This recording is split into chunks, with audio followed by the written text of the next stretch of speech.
Hello there, men, and welcome to the Masculinism Movement channel, a place for men to be empowered in their masculinity in an anti-male age. I'm your host, Brian Crawl, and today I'm going to be mansplaining to you more about the Mafia and what it means exactly to be a mafioso or mafiosi. With Chapter 2 of my book, The Italian-American Mafia, A Socio-Political Perspective, by Brian Crawl. Membership structure and initiation rite. Cosa Nostra is structured with an official hierarchy based upon the military, as it is a paramilitary organization that is meant to function as a second government. The Mafia hierarchy is as follows. Firstly, or actually, I'm going to list this one as number 0 since it no longer exists, but originally at the very top was the Capo di Tutti Capi, which meant boss of bosses. This top boss, who presided over all of the heads of the other families, was actually only a temporary position, as it was found to have too much power, and thus it was later dispatched and replaced by what I'm now listing as number 1, the Commission, which is made up of the heads of the 5 families in New York, along with a couple of other families' bosses, such as Chicago and New Jersey, together as a ruling body. And then the second in the hierarchy are individual bosses, called dons or godfathers. These are the heads of their own families, like the president of a company. And under them, number 3 is the underboss, which is the second in command, or a street boss, or acting boss when the boss is in jail, like a vice president. Number 4 is the consigliere, which means counselor in Italian. It is an advisor, a consultant, or a mediator, or a mentor who gives advice to the bosses and is called in for counseling whenever necessary, just as how corporations will hire consultants for special matters. And then the 5th tier is the capo regimes, shortened to capos, which means captains or lieutenants, also sometimes called skippers.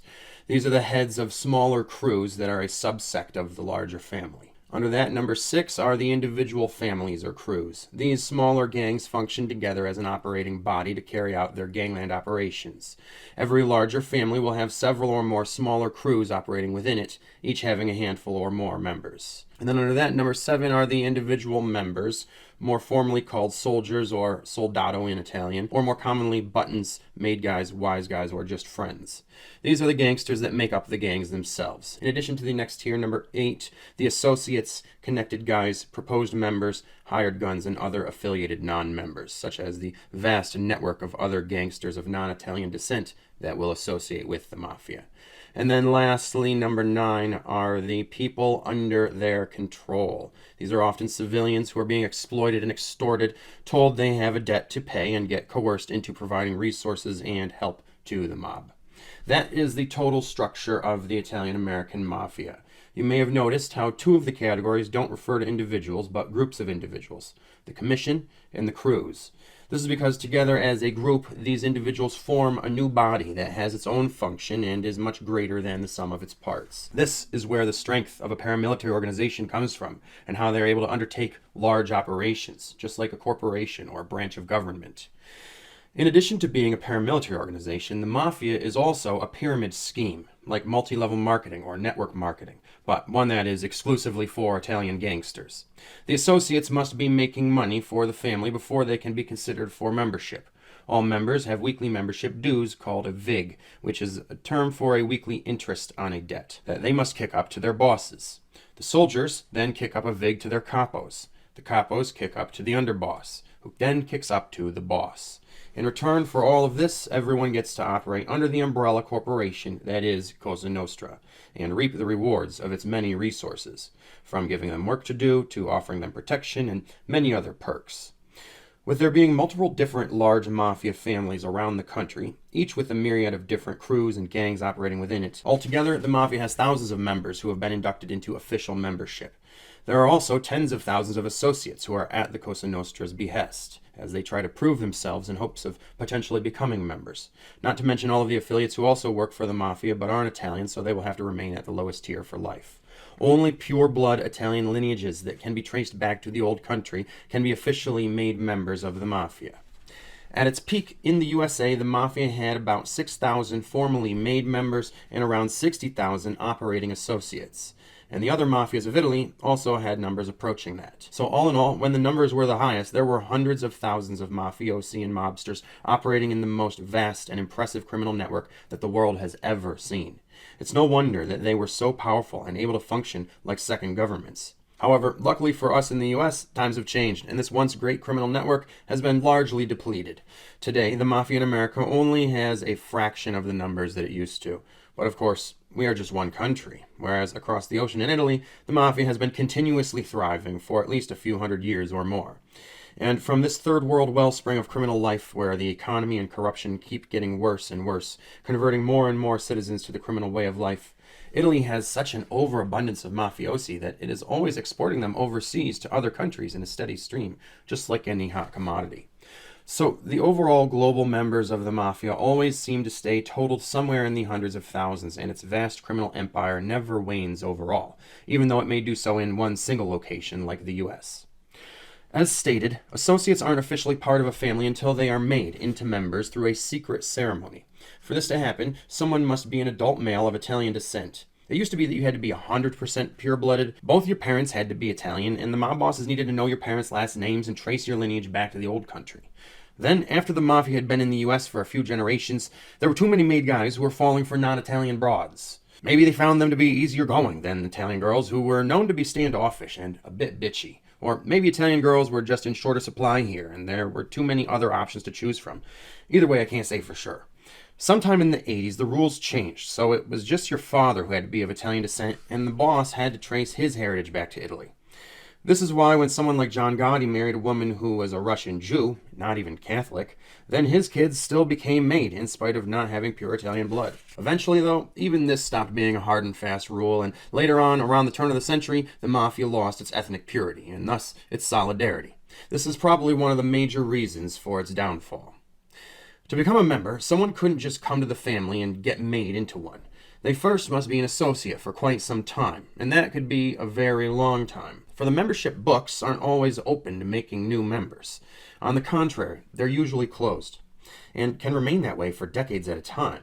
Remember, this is supposed to be a super exclusive secret society, so there was a long, drawn-out, and difficult process to get in. Usually associates start quite young and are often grade school dropouts who have gotten mixed up with gangs instead. Often, associates spend decades building their relationships with Mafia members, because in order to become a member themselves, they must have known another member for at least a decade or more, who will then propose them for membership. In that time, the associate must prove their loyalty and benefit to the family by doing work for them which will generate significant income, and take care of some dirty business. Murder. Once they've proven themselves as assets to the family, when the books are finally opened up, they can have their names submitted for membership, if their mafiosi friend proposes them, and they have another additional sponsor. As you can see, you need a lot of street credit in order to become a part of the Mafia. That is how they make sure that only the best of the best street guys who are the real deal gangsters become made. One does not sign up to join the Mafia like you would another club or organization where you just have to pay a sign-up cost and you're in. One must be brought in and officiated into it by the powers that be. The commission will decide when it is time for the books to be opened to new members again, when it sees that too many of its members have died or gone to jail, or in rare cases, retired. And then the bosses will tell each of their captains to bring them some names of members they'd like to propose. Usually just one per captain. You see, when someone is proposed, it can't be done by just any other member. It must only be done by a captain. The captains do not need to then go out recruiting because there will have been multiple street guys who will have been trying to prove themselves and become part of the crew for years. Some of them may already be functioning as part of the crew in many ways, having done a lot of work together with them. So the captain then takes the name of the guy he wants to induct into his crew over to the boss of the family for a meeting to see if the guy will be approved. This boss will then vet the individual. He will of course make sure of his Italian heritage. He will inquire to the captain how the associate has proven themselves, what kind of work they have done for the family, what businesses are they involved in, how do they make their money, and how much are they bringing in for the family, and perhaps most importantly, have they committed any killings for the family. If there is an associate who is bringing in cash and shown that he's capable of defending Cosa Nostra's interests with acts of violence, but he has not done a hit job yet, the boss will assign him one as a test to prove his loyalty so that he can be initiated. This is called making their bones, and it is important to do because the first tier of actual membership is being a soldier, or in other words, a hitman or button man, a job which, as the title says, requires you to do more killing anytime a boss presses an execute button on someone. So making your bones allows you to get your button, which is another term for becoming made, since you then become a button man. Once an associate has proven himself through bringing in good money as well as killing an enemy of the family, if the boss approves him for membership, that still is not the end of the entire approval process. Then the boss will hold a meeting of all of his captains and will submit the names of each prospect so they can be voted in or out. That way, each captain has a chance to hear the proposed names, who they are being sponsored by, and will have a chance to object and speak out if they have any problems with the guys or any reason why they shouldn't be allowed in. If any captains do have any beefs with the proposed members, this will be their chance to have a say and either vote no to him becoming made into the family, or in some cases, squash the beef with the other captains and give him a chance. If the captains vote to induct him into the family, then there will be another meeting with the inductees in which they formally make them into made men. For this induction ceremony, each associate will be summoned to the meeting and told to dress formally in a black suit and tie with a white shirt, like they were going to a funeral. They will meet in someone's home with all the captains and bosses of the family, as well as all of the inductees who are being made, usually several. The bosses and captains will all be together in one main room where the ceremony takes place, while the inductees all wait together in a separate waiting room until they are each called in to meet with the bosses and get initiated, which is done one at a time. In the room where the ceremony takes place, there will be a candle, gun, dagger, and a picture of a saint on a table. It's all very official and religious, you see. The initiates will be asked if they vow to put the family above all else, even their biological family members. They are asked if they will always come whenever called by their boss, even if their mother is on her deathbed. Assuming that they make this vow, they wouldn't be there if the answer wasn't yes, the ceremony will proceed.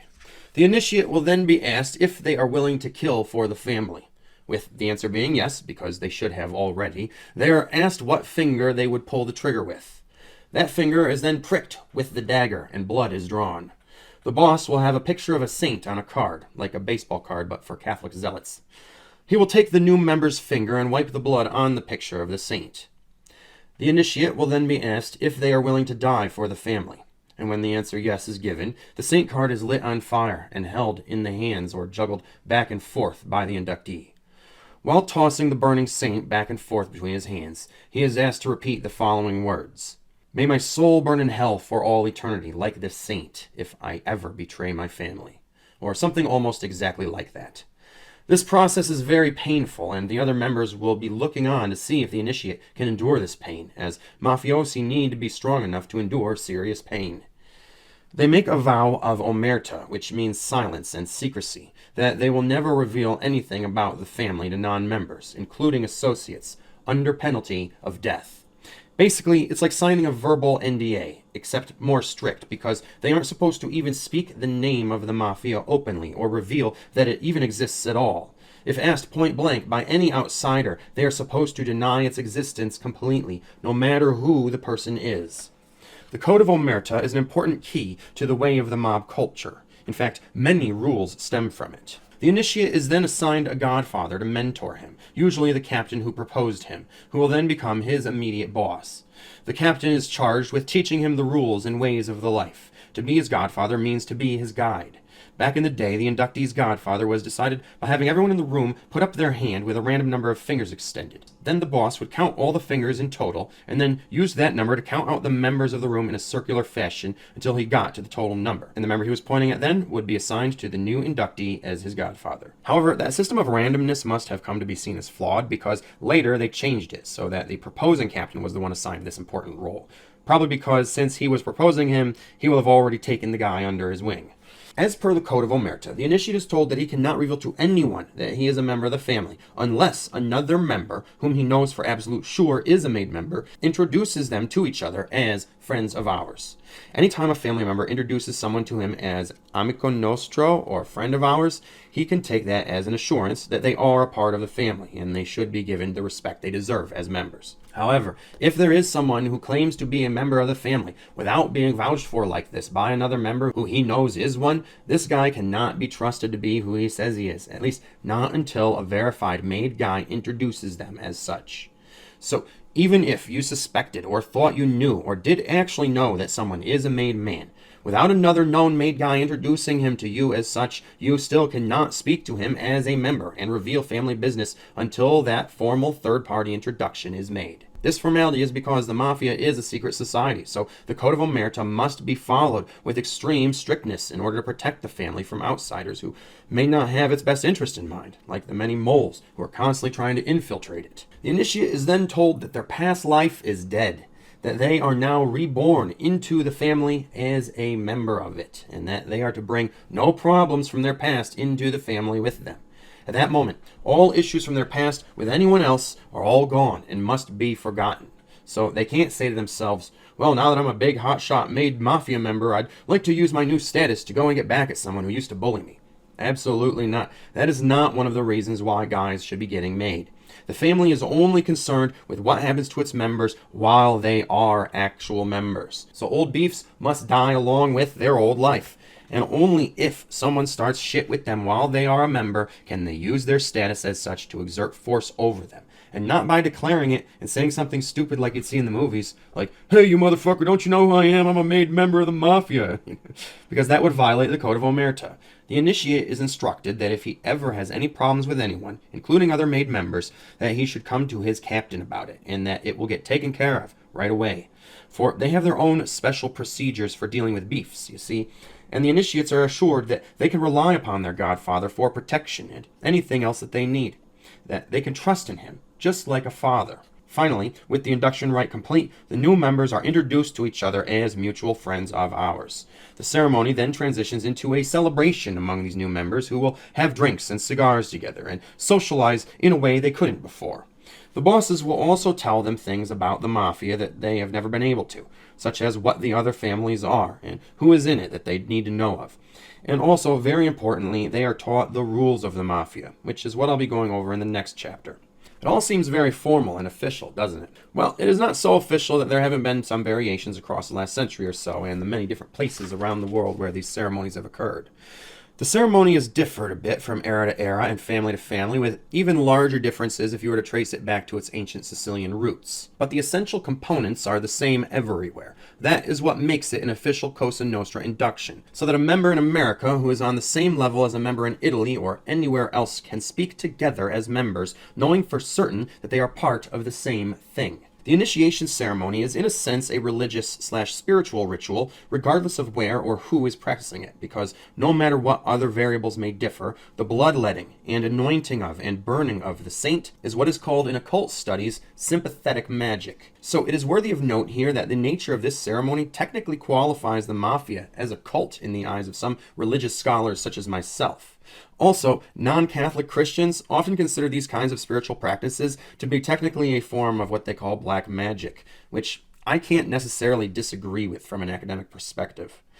At the very least, I'd say that even if it isn't officially black magic, since that's not what they are intending to practice, that it is a religious ritual, for it involves both Catholic, occult, and violent death symbology, and it involves a couple practices that are traditionally seen as magical in nature, as well as a pseudo-spiritual vow. Also, the ceremony certainly has a dark, macabre spiritual nature and is certainly something that is very spiritually sacred, symbolic, and significant to the members who partake in it. So, for all of these reasons, I do consider the Mafia to be at least somewhat of a cult, or you might say a culty organization. The notion that the Mafia is a cult can be furthered by the report from one higher-up mafiosi, underboss Salvatore Gravano, that during his initiation rite, the boss told the initiates that he is now their god, that they must have no god higher than him, and the god of their Catholicism must now come second to him. That if he calls them in, that they must come even if their own parent or child is on their deathbed and about to die. They must leave them and come in to the boss. And if the boss orders them, they must kill anyone, even their own family members. So the spiritual significance of this covenant that the initiates are taking is not only profound, but religious. This ritual is even more spiritually important to them than marriage, even though both are a part of their religion. In fact, it is probably the most important and meaningful to them of any rite of passage they ever go through, seconded only by their funeral. For with this initiation, they have become bound to a new life, one in which they fully intend to live and die by the gun. Some of them even look forward to being able to kill with relative impunity. And there are even some mafiosi who look forward to dying like a gangster, being gunned down in the street, rather than succumbing to illness of old age. The people who come into this life have a certain mindset that most people do not have, and that is what makes them gangsters. In fact, most of these people cannot find work or be a part of normal society due to this mindset and the corresponding mental illnesses that they might be diagnosed with if they were to see a psychologist today. These mafiosi have Italian heritage, and Italy is a country known for narcissism. So many of them have personality disorders, such as NPD, narcissistic personality disorder, BPD, borderline personality disorder, or ASPD, antisocial personality disorder, which means being sociopathic or psychopathic. If they do not have a personality disorder, they most often have some other form of mental illness that simply renders them incapable of living a normal life. This would be part genetic, but part environmental, and due to them having grown up in impoverished slums where life is extremely hard and it is a struggle to survive, and they most often were bullied and suffered tremendous physical abuse as children. These factors are all what make these guys so aggressive and turn to the gang life. They have personalities that are wired through both nature and nurture with a tendency towards violence. But this book is more of a sociological piece than a psychological one, so I won't be taking a deep dive into the mental health of the mobster here. So now let's move on to go over what the rules are in Cosa Nostra to keep these aggressive gangsters from constant infighting. And that is the end of the chapter of my book, The Italian-American Mafia, Socio-Political Perspective. And I am going to be doing more readings from the book, but not very many. I'm not going to be reading even most of it. I'm only going to be reading a small fraction of it. If you want to read the whole thing, you're going to have to get your own copy at the link below, which is on sale now for a special sale price that won't last long. So be sure to check it out using that link below. It is sure to give you the intellectual stimulation that you crave. If you have any questions, you can comment below, and otherwise, take care of yourselves, men, because no woman out there is going to.